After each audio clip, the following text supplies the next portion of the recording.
जय श्री कृष्णा। अपने कृष्ण चक्षु चैनल से जुड़े हुए सभी साधकों का मैं अमिता वशिष्ठ हार्दिक अभिनंदन करती हूँ।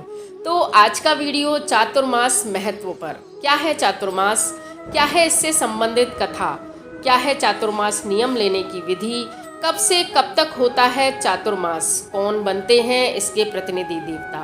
तो आइए जुड़िए मेरे साथ मेरे पूरे वीडियो में और जानिए चातुर्मास के समस्त आध्यात्मिक व वैज्ञानिक कारण। तो चातुर्मास जैसा कि नाम से ही पता चलता है, 4 महीने हमारे संपूर्ण वर्ष में श्रावण, भाद्रपद, आश्विन तथा कार्तिक मास को चातुर्मास की संज्ञा दी गई है। हमारे सनातन धर्म में चातुर्मास की परंपरा प्राचीन काल से ही चली आ रही है। सभी धर्म ग्रंथ, चाहे वह महाभारत हो, पद्म पुराण हो, निर्णय सिंधु हो अथवा पतंजलि का योग प्रदीप्त हो, उस योग सिद्धांत में भी इसका विशद वर्णन मिलता है। मनुष्य जन्म होना दुर्लभ बताया गया है। मनुष्य जन्म लेकर भारत भूमि पर आना अत्यंत दुर्लभ है। भारत भूमि पर मनुष्य जन्म लेकर विष्णु भक्त होना सुखद संयोग है। और यदि कोई व्यक्ति भारत भूमि पर मानव जन्म लेकर विष्णु भक्ति करता हुआ चातुर्मास से व्रत का पालन करता है तो यह एक अत्यंत दुर्लभ संयोग है। तो शास्त्रों में इन 4 महीनों को सनातन धर्म में चातुर्मास नाम से जाना जाता है। आप बौद्ध धर्म लें, हिंदू धर्म तो सनातन धर्म है ही, उसमें चातुर्मास की बहुत महत्वपूर्ण भूमिका है। लेकिन बौद्ध धर्म और जैन धर्म में भी चातुर्मास को अत्यंत महत्वपूर्ण स्थान दिया गया है। इसके पीछे 2 कथाएं मिलती हैं, जिसमें पहली कथा नारद जी के पिछले जन्म से जुड़ी हुई है, जहां नारद जी बताते हैं कि किस प्रकार मुनियों के साथ उन्होंने चातुर्मास का आश्रय लेकर श्री हरि के पद को प्राप्त किया था। दूसरी कथा मिलती है भगवान विष्णु के वामन अवतार की, जिसमें बलि का अपना सर्वस्व दान करने पर प्रसन्न होने पर भगवान विष्णु के द्वारा 4 महीने उनके सुतल लोक में उनके दरबान के रूप में प्रतिष्ठित होने का आशीर्वाद दिया गया था। तो ये 2 कथाएं चातुर्मास के महत्व को बताती हैं। इसे हम अगर एक लीला के रूप में देखें, अगर आप आस्तिक हैं, ईश्वर पर विश्वास करते हैं, तो पालनकर्ता जिसका कार्य प्रकृति का संचालन करने का है, उसको अपनी शक्तियों को बढ़ाने का ये समय है। दिन भर कार्य करने के बाद जिस तरह हम थक जाते हैं और थक कर सो जाते हैं, तो 8 महीने कार्य करने के पश्चात इन 4 महीनों भगवान की पलाश के पत्तों में अथवा पत्तल, जिस प्रकार की भी पत्तल आपको मिल जाए, या पलाश का पत्ता भी नहीं मिलता है, पत्तल भी नहीं मिलती है, तो कोई भी मिट्टी के पात्र में भोजन का आप नियम ले सकते हैं। कांसी के बर्तन का इस समय बिल्कुल निषेध कहा गया है। इन 4 महीनों में कांसे के बर्तनों में भोजन करना अत्यंत निषेध है।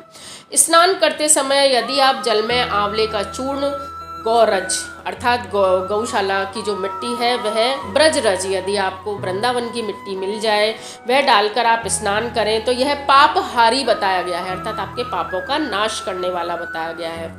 नित्य विष्णु भगवान का आप कीर्तन कर सकते हैं। 5 भजन आपको अवश्य भगवान विष्णु के मंदिर में अथवा अपने घर के मंदिर में गाने चाहिए। भगवान विष्णु के समक्ष वेद की किसी भी एक ऋचा का गान आप अवश्य करें। इन चातुर्मास में वेद की बहुत सी हमारी ऋचाएं हैं। आप चाहे कोई गायत्री मंत्र बोल सकते हैं, आप अन्य भी वेदों के मंत्र हमारे समाज में सामान्यतः भी काफ़ी प्रचलित हैं, उनमें से कोई भी एक मंत्र को यदि आप बोलते हैं तो यह बहुत ही शुभ फलदायी होता है। यदि पुराण आप पढ़ते हैं, अगर स्वयं नहीं पढ़ें, स्वयं स्वाध्याय करें, बहुत बेहतर है। अगर आप स्वयं स्वाध्याय नहीं कर सकते तो किसी योग्य पंडित से आप पुराण का श्रवण करें। आजकल यूट्यूब पर भी है, तो आप किसी भी पुराण को स्वयं पढ़ सकते हैं अथवा किसी योग्य पंडित से आप पुराण को सुन सकते हैं। इस दोनों का ही बहुत अधिक महत्व है।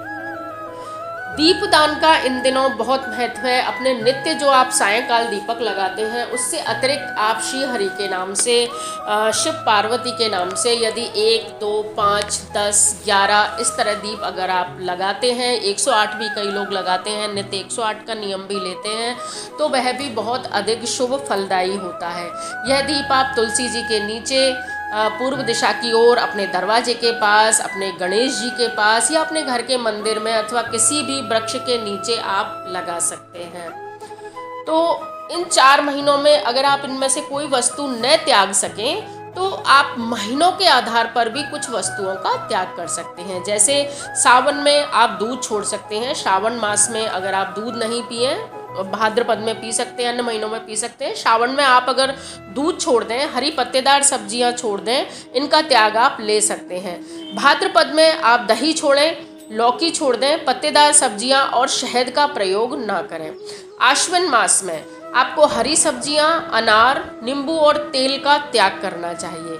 कार्तिक में सभी प्रकार की दालें, कार्तिक में किसी भी प्रकार की दालें आप नहीं खाएं। शहद, घी और गुड़ को त्याग दें। इससे भी आपको बहुत अधिक फल, बहुत अधिक फायदा मिलता है। आप अगर चातुर्मास के नियम का आश्रय नहीं भी ले रहे हैं तो भी इन वस्तुओं के त्याग से भी आपको पुण्य फल की प्राप्ति होती है। अब मैं आपको बताती हूँ कि आप कौन सा त्याग लेते हैं तो उससे आपको क्या फल होता है। आप अगर अपने जीवन में किसी भी चीज़ से परेशान हैं, आपको कोई परेशानी है, तो इन चीज़ों के त्याग से आप उन परेशानियों से मुक्ति पा सकते हैं।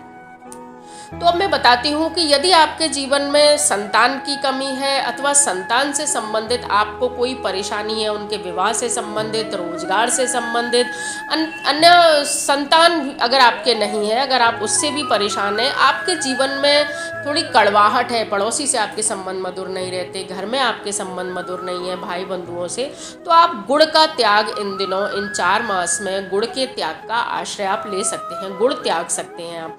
तेल त्यागने से संतान दीर्घायु होती है, उनके अल्पायु होने का खतरा नहीं रहता है। संतान की उन्नति तेल त्यागने से होती है।